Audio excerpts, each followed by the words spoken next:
All right, welcome back to the Life Legacy Podcast. Today we are talking, like always, with people that bring on inspiring stories and have lived inspiring legacies that will help inspire you to upgrade the quality of your life. And today we are talking about Ronnie Hernandez. Ronnie Hernandez grew up in Long Beach, California. Both of his parents grew up in Compton in California, which, if anyone knows, is one of the hardest places to grow up with gang affiliations. We'll let Ronnie dive into a little bit more of his story. But Ronnie, what are people going to learn today?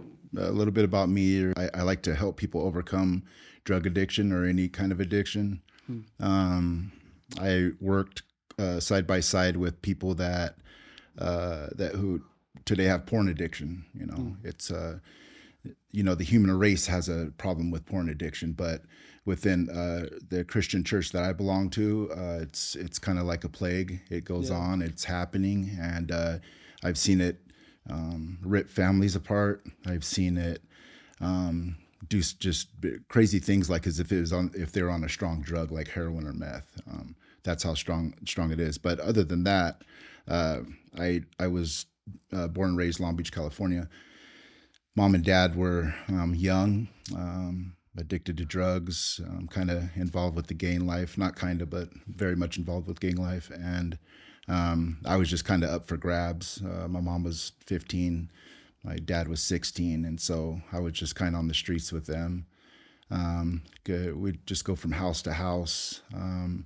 And then my aunt and uncle, I was with my grandma for a period of time. My grandma struggled with alcoholism and drugs. At this time, this is the early '80s. The drugs were strong, and at that time they had the LSD, hallucinogenic drugs, were really popular, and crack cocaine was coming out and methamphetamine was coming out at that time. So my aunt and uncle, when I was about 6 or 7 years old, kind of stepped into the picture and volunteered to care for me. So I went to live with them for my childhood, from about the age of 7 till about the age of 14. Do you remember any experiences growing up with your parents that I, really stick out? I do. Something I probably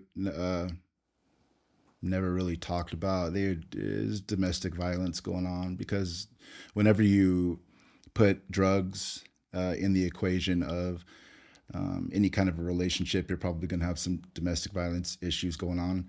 And guess what? There's usually kids involved too. So when you got a young kid and you got a mom and dad that are using drugs, they're probably going to fight. And that's dramatic for a kid to see.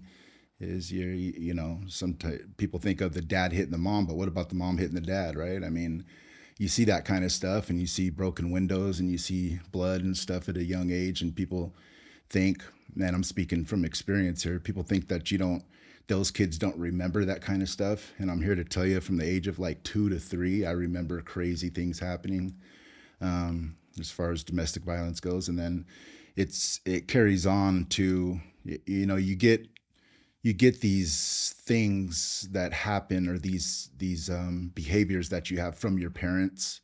So when you're mom or dad and you hit your spouse in front of the kids, and there's a good chance your kid's going to hit the spouse when they get older. You don't think of that stuff when you're young, but when the baby's young, you just think of this little sweet boy or little sweet girl, and they would never do something like that. But it ends up happening. So that went on for a long time. So I do remember mom and dad hitting each other when I was young.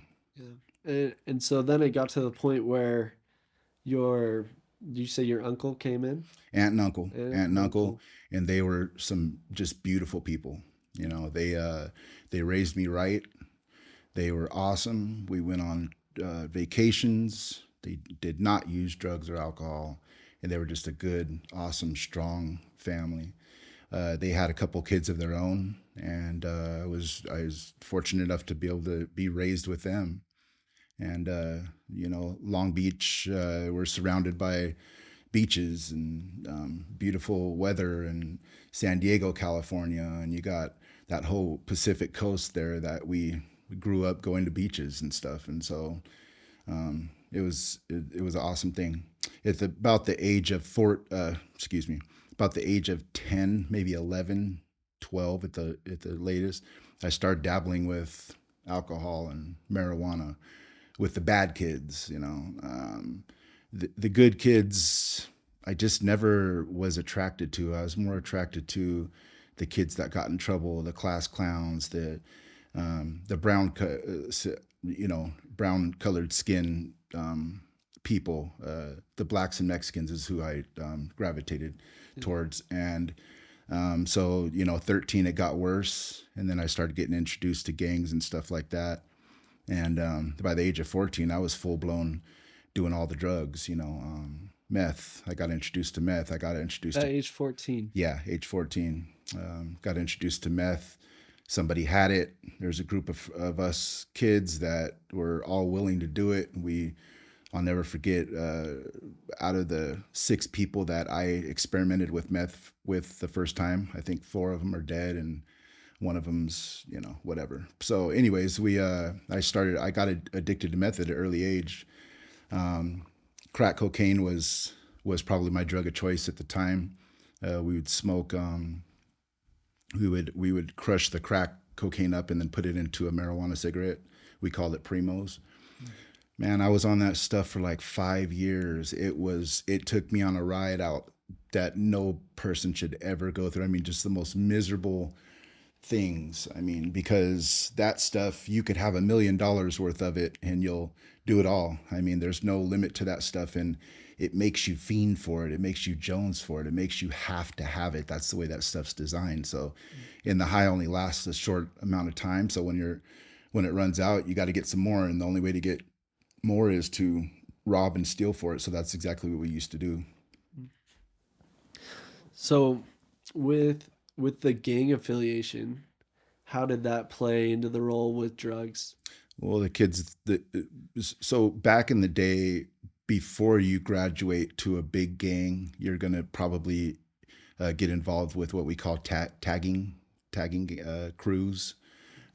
Just kids that ride on walls, and we fight and we have enemies and we don't get along with other tagging crews, but we're not quite elevated to the gang life yet.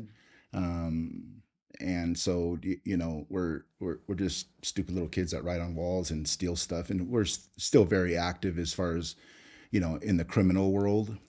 We do crazy stuff too, but we're not quite on the maybe killing level that the gangs are and that kind of thing. And we haven't really been, we go to jail, but it's juvenile hall. And so when you turn 18, you go to the big leagues and you go to the LA County Jail if you're from that area. And that's where it's probably not as cool to be a tagger when you're 18. And if you are a tagger and you say your little tagging crew's initials, because it's usually 3 initials, then you'll probably get beat up pretty bad, and you'll be forced to get into a bigger gang at that point when you're 18. But when you're 18, you shouldn't be a tagger no more. By that time, you should probably be a gang member. Why is that? Just because that's when you're 13, 14, 15, 16 years old. You should probably be considering moving up to the gangs by that time. It's kind of like a boot camp for being into the military or something. I don't know. So it's just steps of progression in your guys' minds. Yeah. Right? When you're tagger, that's where you better learn how to fight. You better learn how to write. You better learn how to carry yourself into the next level, which would be gangs.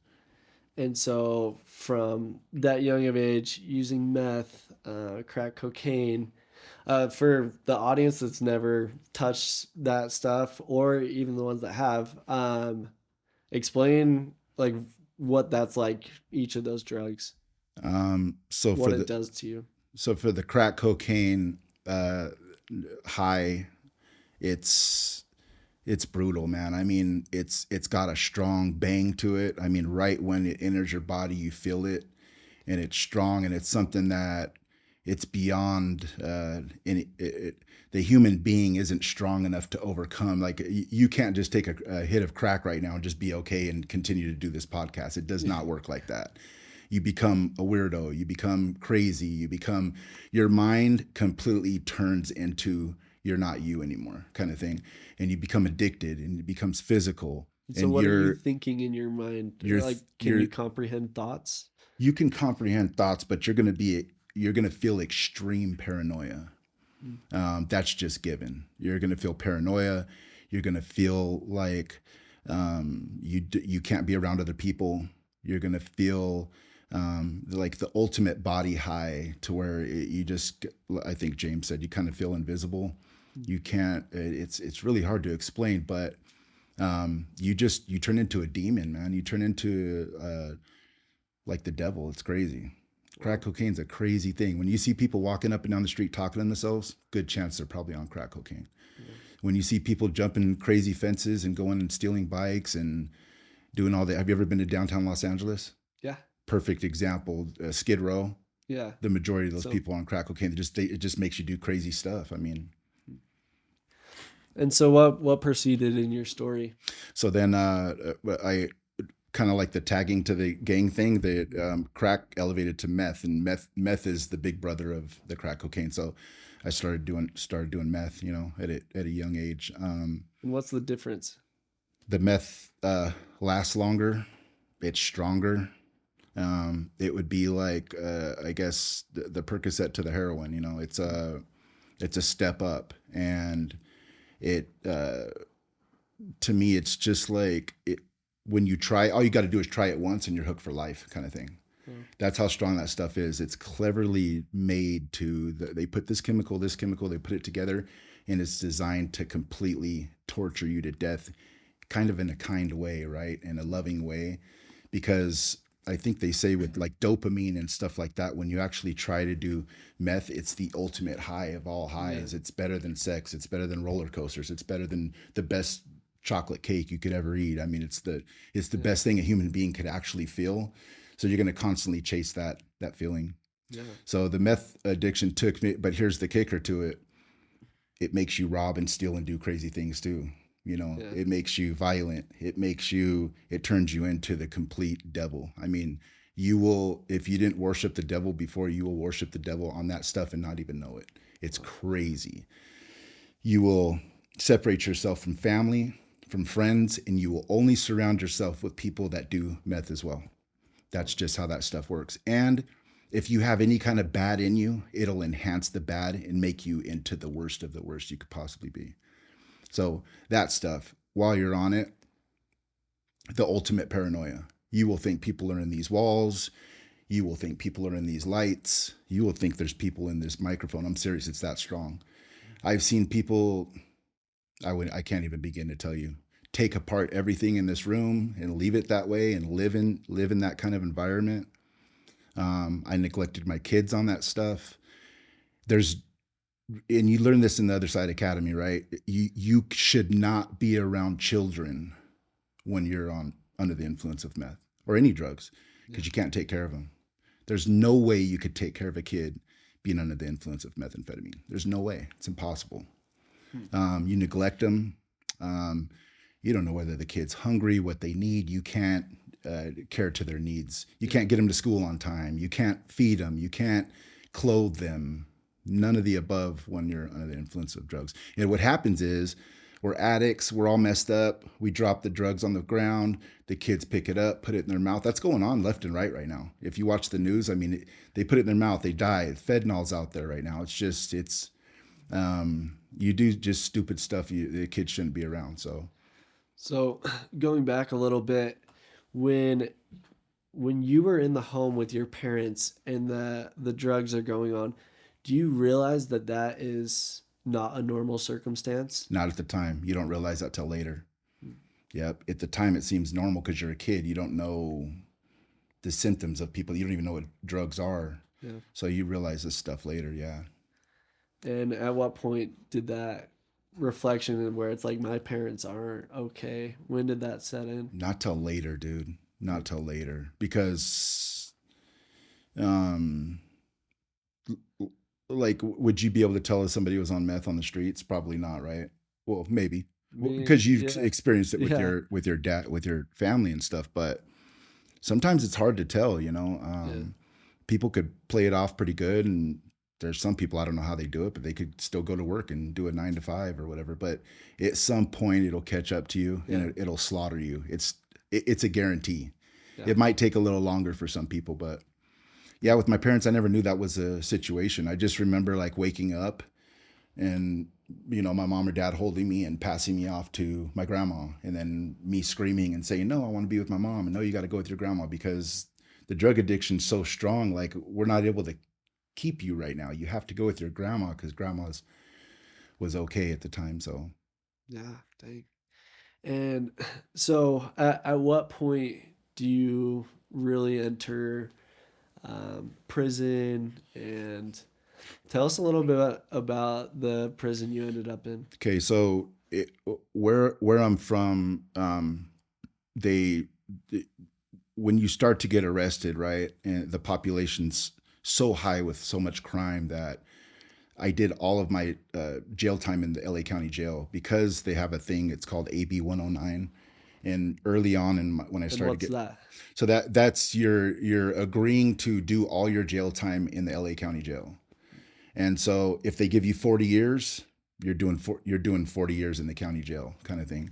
So in order to get to prison in Los Angeles County, you have to do it has to be like a certain type of crime. It has to be, sometimes murders won't even get you there. It has to be you were caught with drugs, with a gun that was stolen from a cop, and you have to have done a violent crime with that gun or something. It just has to, or it has to be a series of crimes that all match up to where you're a candidate for prison. Now, prison's a lot nicer than the county jail.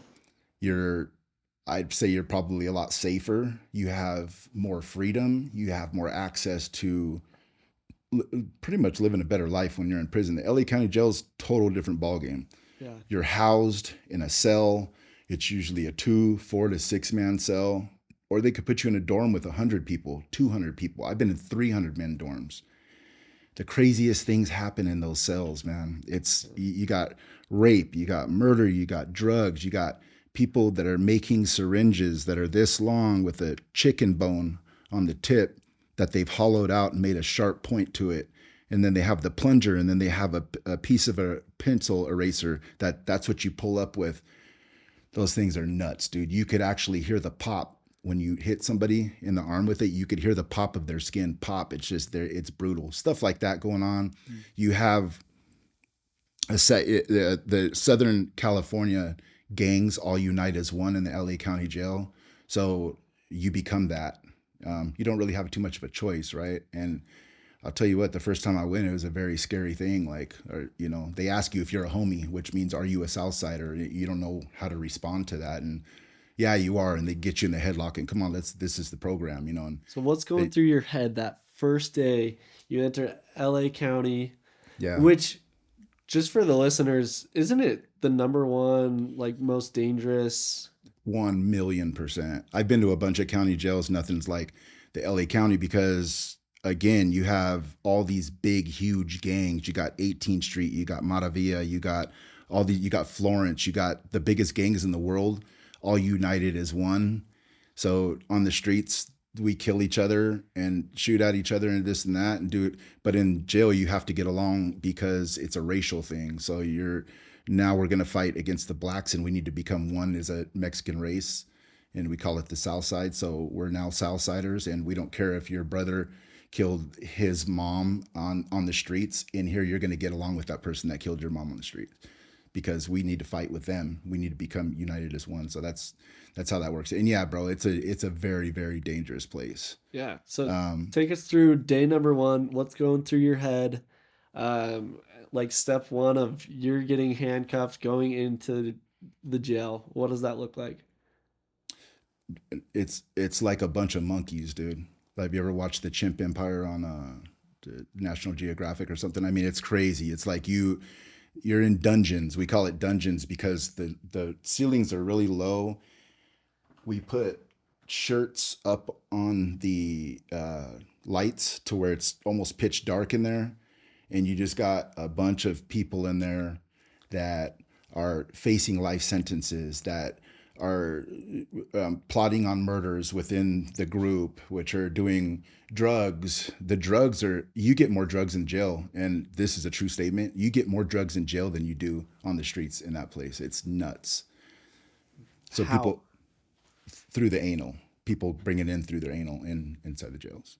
Wow. So once you get somebody in jail on drugs, I mean, people are crazy on the streets. They get crazier in jail. It's because you're confined. You're in this. You're freaked out. You're paranoid. You go crazy in there. So people love to do drugs in there. Yeah. So you're like these monkeys going in. Yeah. And what does your day look like that first day? So depending, again, how much heart do you got? What do you have to offer us? Do you have drugs on you? If you have drugs on you, you're like a celebrity. You're you're gonna be okay. You're gonna eat well. You're gonna sleep well. You're gonna be respected, kind of thing. But if you just kind of come in off the streets, you could see that this person hasn't really done too much with himself on the street, and you're just a drug person. You come in, you're just like a fish. Just come in, and they might pick you to do a violent act or something, which you want nothing to do with. Because again, you've been behind a trash can somewhere smoking drugs, and you're not really with all the politics that happen in these jails. You don't want to hurt anybody. You don't want to even be here, and it shows. And so it's you're like a dog with your tail and the ears down. You're like, okay, I'm here, I'm with you guys, but I don't really want to be here. That's the worst person to be in the jail. You want to stand up with your chest out, hey, own whatever you did, and be the best you could be in there. It's a crazy world. So if it's too much, let me know. But what role did you play? What was your role in jail? So when I first started to go into jail for stupid stuff, domestic violence, drug crimes, just all this, just uh, burglaries, petty thefts, a bunch of suspended license tickets all gathered up to where I ended up doing jail time. That would happen to me. So much fraud. I did fraud. There's um, when I would end up going to jail, I was that scared guy I'm describing to you. So like, look, I'm here, I'm big, but I don't want to fight anybody. Like I'm just gonna put on this show to where because my family, they're big in the gangs and stuff.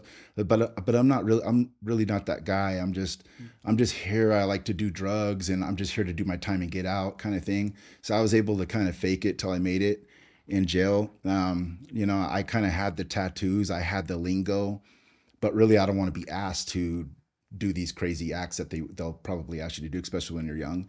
So I had a hard time in there because I'm an impatient person. I don't like to be behind bars, that kind of thing. But it started getting normal to me to go to jail. I'd go. Sometimes I end up in the same exact. The LA County Jail is huge because you have like 3 or 4 different facilities. Yeah. They might send you up to Wayside, which is by Magic Mountain. It's a long way from Los Angeles, and they send you up there. You're in a whole other world. But I always would end up in the same kind of places, right? In other words, 3,400 would be the third floor of the LA County Jail, Men's Central. I would end up in 3,400, like again, in the same cell number 10. I end up there and stuff. So as I got older and I started to really like realize what the drugs did to me and stuff, I started to have to be stronger minded and to be willing to do these things that I need to do because this is the life I've chose. In other words, if I'm asked to hurt somebody, then I should be the first to raise my hand to hurt this person because I've been doing this a long time. Like I need to start earning my keep here, kind of thing. So in the beginning, I was just this scared guy that looked like he wasn't scared, kind of thing. But then as time went on, when I was asked to do something, I'd be happy to do that, which would mean beating people up, stabbing people, hurting people, putting whatever the case might be. Wow. And so how do you go from that point where you're one of the strong guys there and you've built your rep to you came a long way where you're a respectable man here, How long have you been out of prison, jail? So 10 years ago, I started my uh, different life, Yeah. my journey. What was the pivot? Um, so my mom was incarcerated, and she had met a lady that they had talked about Utah, and they talked about visiting with Utah and perhaps joining the church in Utah, and it's a better life kind of thing. And so my mom, when she got out of jail, she had a camera crew with her, and they came and we did like an intervention kind of thing. We all got in this van, this 16 passenger van, and we headed for Utah. We lived in Compton, California at the time.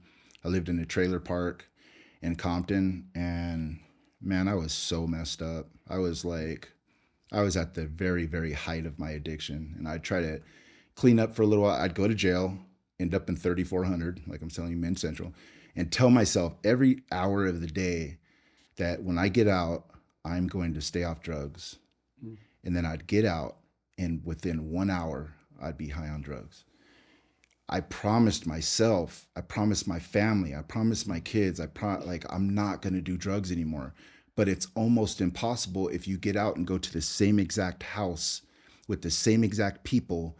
People walking by have drugs, people at the corner have drugs, people across the street, everybody calling your phone because you've surrounded yourself with these people for so long. It's your environment. That's it. It's all you know. And I didn't know at the time this would never work, you know? So my advice to people before we go on with the story is if you want to get off drugs and you're serious about it, because here's the thing, people call me all the time, how do I get off drugs? Well, there's so many different levels to that, right? Because statistically, you're not going to get off drugs because 0.1 of these percentage of these people that have done this meth for so long aren't able to get off drugs because they don't have the tools, they don't know how, they aren't willing to take the risks that you have to get off the drug. So here's the thing, here's what I ask people all the time. Do you admit that you have a problem? Yes. Because here's what I get all the time. Well, I don't really do it that much. Boom, red flag right there. You're not ready. Well, here's the thing, like, no. You have to say, yes, I have a very serious problem. Okay, great. The second thing is, are you willing to do anything and everything to get yourself off of this drug? And that means a lot. You're going to have to do a lot. Yes. So you admit you've hit rock bottom. You'll do anything it takes to get off this drug. So those are big kickers, right? Because nobody's willing to admit it. Yeah. I mean, most people, when I'm out there in my addiction, like I'm not trying to have that. I'm not even trying to have that conversation with you. But if you did ask me, do you realize I have a problem? That the conversation would probably stop there. Like that means like I'm not open to getting clean. Now, when you go to jail, you have to get clean, right? Yeah. I mean, in the beginning, and then you're going to be able to get drugs if you ask around and have money for it or whatever. But people, like I've had people tell me, like, call me and say, hey, I need your help. I really, really need your help. Can you help me? I'm like, sure.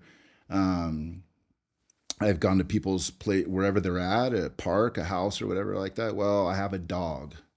Because I ask them these questions, right? Are you willing to stop? Yes. Do you realize you have a problem? Yes. Are you willing to do whatever it takes? Yes. But I have a dog. It's like, Or I have, already. yeah, or I have, like, I got the dog one a bunch of times. I have a kid. I have my job. I have all these different excuses they come up with. Like, I have my kids. You're no good to your kids while you're under the influence of this stuff. You need to get help. So are you willing to come get help? And so when they come up with all these things, I even had a lady tell me one time, well, I want to go to a program, but not in Utah. I'm like, really? Where did you want to go? She says, South Carolina, something crazy. Oh, and I need to be on the top floor because of whatever reason. I'm like, are you flipping kidding me? And I have a dog. So you don't want help. So you're wasting everybody's time here. Yep. You know, and what happens is like when you have that chance, because to me, that's God trying to get to you. And there's a higher power that we all need to believe in, right? And what's happening is you're getting promptings or you're getting these messages that you need to follow up on. But when opportunity comes around like that, oh, guess what? I got a problem. I got a program I could get you into. You want to do it? It saves lives. 100% of the time, but you have to do it. Yeah. Well, where is it at? Oh, it's called the Other Side Academy. I know the top guys there. I could get you right in. I could get you in today. Well, how long is it? Oh, it's 2 years. No thanks. Like, Okay, so then you don't want help then. yeah. So when these things happen, you're given these opportunities and you don't take them. When you go back out there, it gets worse and worse and worse and worse for you. The next thing you know, you're 50, 60, 70 years old and you're done. You're riddled with disease and your brain's gone. You know, you fried your brain. Your kids have grown up to the point where they don't respect you anymore because you're just a drug addict. You have nothing to offer. You haven't helped yourself, and it shows. So Yeah, that's powerful. And so, of course, I think no one, when they start any type of addiction, wants to get to the point where it's like they're 40, 50, 60, and they're still dealing with these problems. So incredible. after they've said yes to all those things, what's the next step? So there, I have a couple different things I like to use, right? Mhm. So I'll just say what saved me, Yeah. and it's the Church of Jesus Christ of Latter-day Saints. Hands down, it's what did it for me. So How? I was introduced by the missionaries to the missionaries. Yeah. That's just kind of how my story went, right? Yeah. And so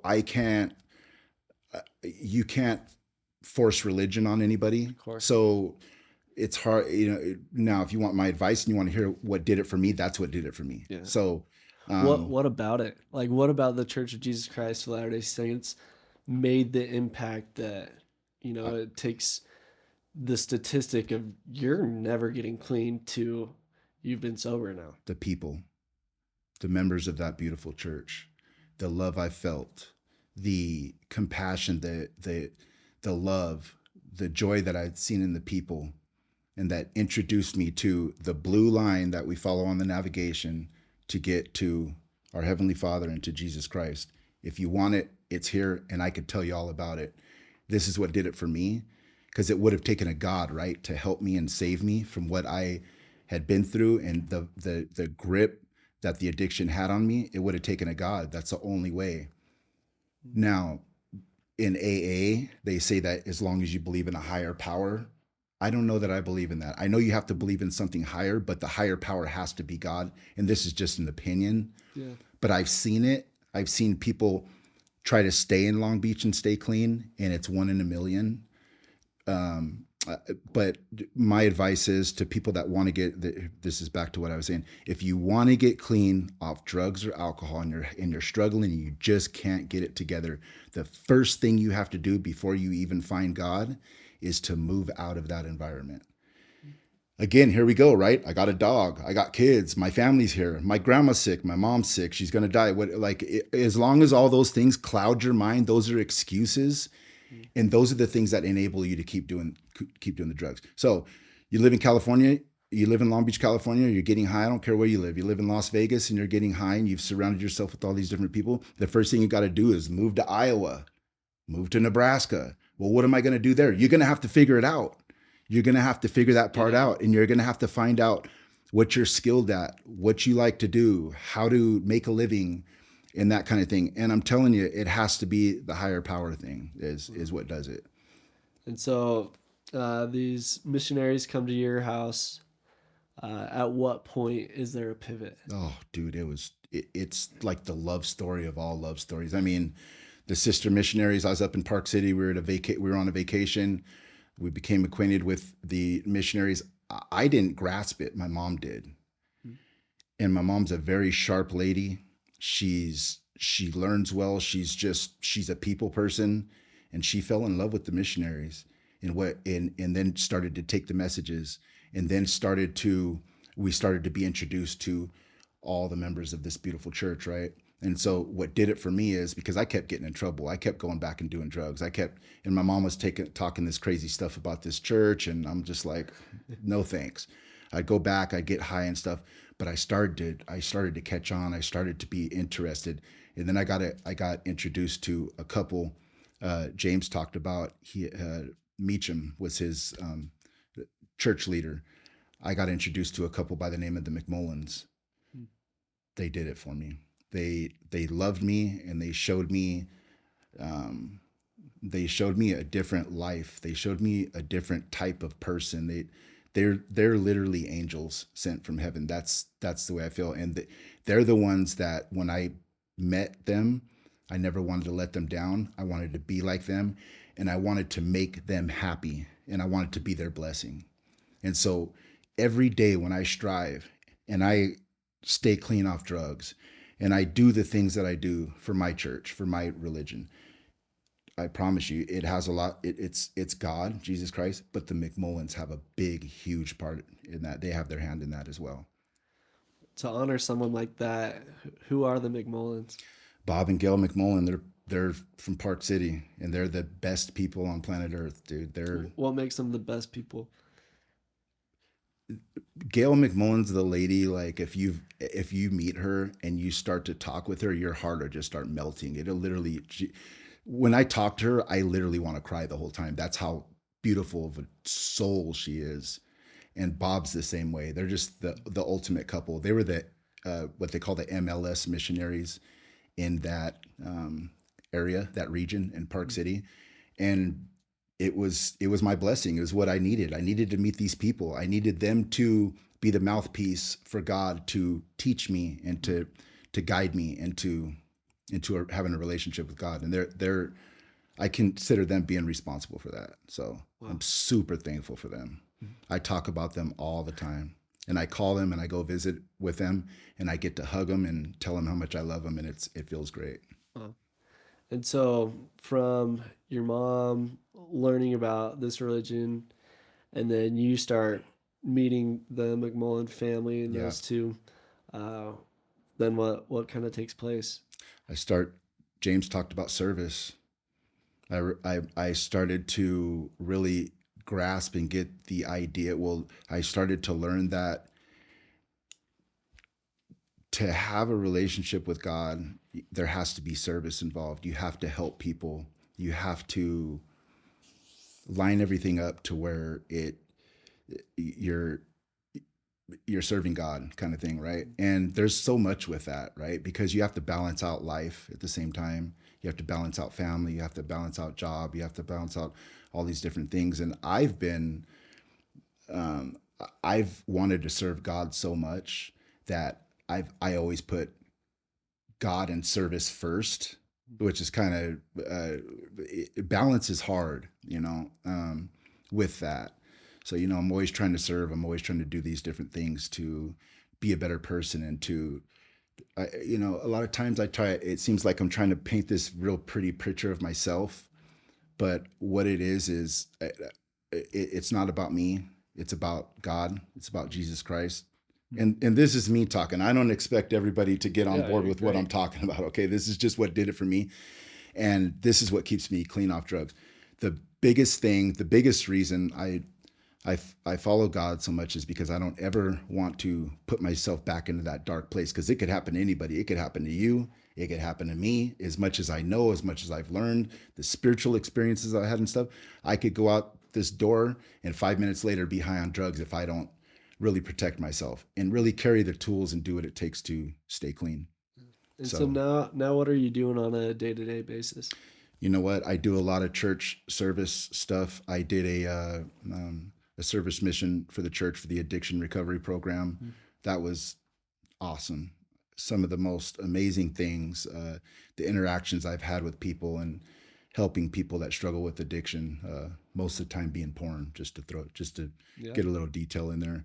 Um, but I do a ton of security stuff, and when I say security, I do all kinds of security. I do like legitimate real life bodyguard stuff. Yeah. I do. Hey, you'd be the first person I'm picking Yeah, if I'm yeah. looking for a bodyguard. Thanks. Also, I gotta add, you grew up somewhere tough. I also grew up in North Compton, Did you but really? but in Farmington, Utah. Okay. It's a street.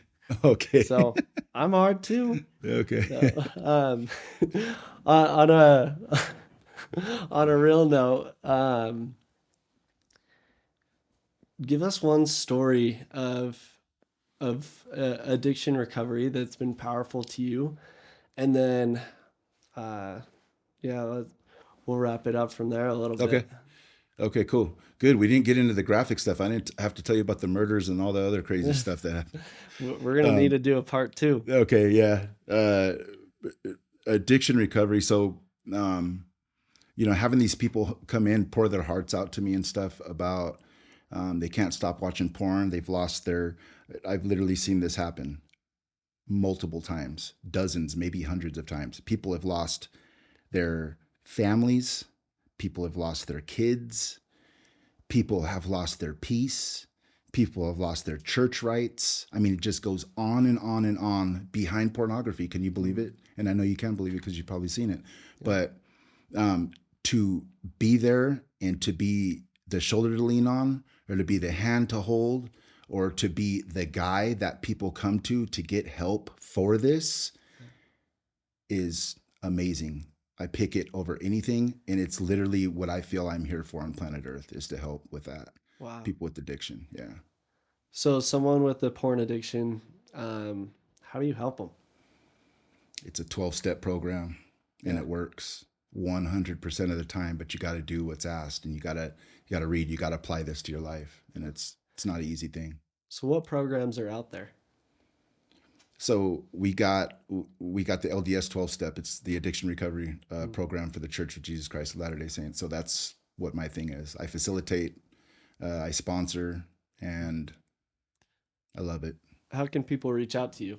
We got this thing called the Green Sheet, or you could look me up on Facebook.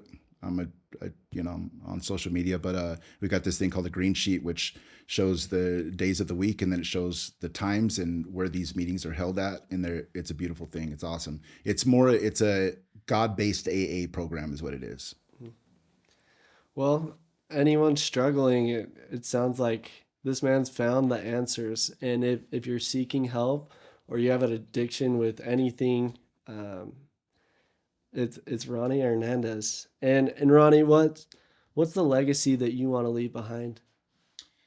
I want me to break I want to be able to break the vicious cycle of drug addiction, addiction of any kind. I want to break it, and I want my kids and my grandkids and their kids to be members of the church I belong to, the Christian church. I want people to respect each other and to not use drugs, because it's a nasty thing, and it's carried on throughout generations, and it needs to stop. Yeah. And I want to be the reason that my kids and their kids don't use drugs. Yeah. I believe fully that you will be you've already broken the chain, and so it's an honor to get to know you today. Your story is amazing. To go from there to where you're a leader helping people with severe addictions, it's powerful. It's amazing. It is. So it's an honor to have you on. And thanks for having me. As always, we love you guys, and the whole purpose of this podcast is to help other people upgrade the quality of their life, and that's why we bring on amazing people like Ronnie. And if there's any questions or you guys need help with anything, if we can be a resource, we want to. And much love, as always. Keep following your purpose and your dream. I just got one more thing to say.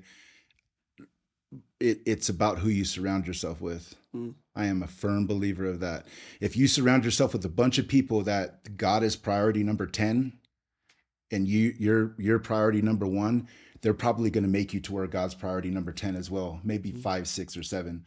I like to surround myself with people that God is priority number 1 to them, and that way we stay strong, we stay united, and we're able to make an impact on people, and we're able to help people and that kind of thing. I got to give credit to God for everything, for me sitting here with you today. It's been a full honor. Thank you. And that's a podcast, baby. Boom.